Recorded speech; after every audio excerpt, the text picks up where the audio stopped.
গরুর ছিলেন ভগবান বিষ্ণুর বাহন। তার অসীম ক্ষমতা ও ক্ষিপ্র গতি ছিল। অবশ্য ভগবান হনুমান গরুরের তীব্র গতির অহংকার ভেঙে দিয়েছিলেন। আজকের ভিডিওতে জানাবো গরুরের জন্মের কাহিনী। সূর্যদেব সূর্যের সারথি অরুণের সাথে সম্পর্কিত গরুর দেবের জন্ম কাহিনী। অরুণ এবং গরুর দুই ভাই। পৌরাণিক কাহিনী অনুসারে ঋষি কাশ্যপের দুই স্ত্রী ছিল। তারা হলেন বিন্তা এবং কদ্রু। তারা এক সময় সন্তান ধারণ করতে চেয়েছিলেন।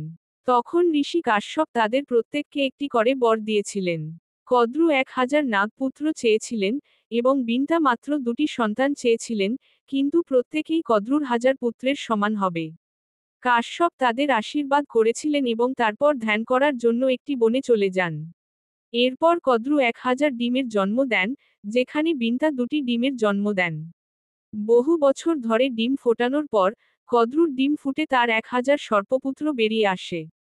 বিন্তা তার নিজের পুত্রের জন্য আগ্রহী ছিল। এক সময় অধৈর্য হয়ে তিনি তার একটি ডিম ভেঙে ফেলেন।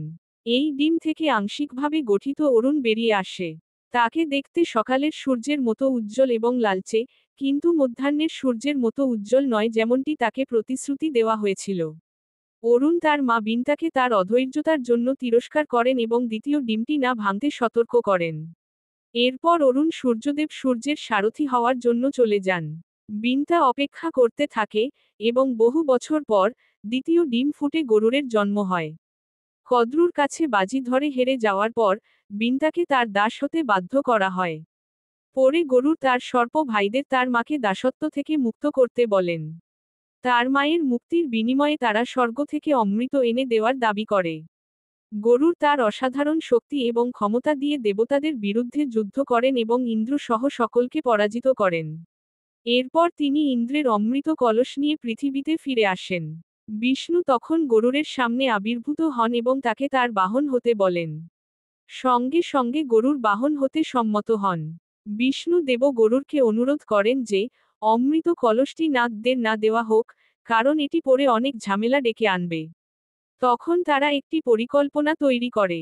তার নাগ ভাইদের কাছে পৌঁছানোর পর গরু তাদের সামনে অমৃত কলস রাখেন এবং পান করার আগে তাদের প্রথমে নিজেদের শুদ্ধ করতে বলেন।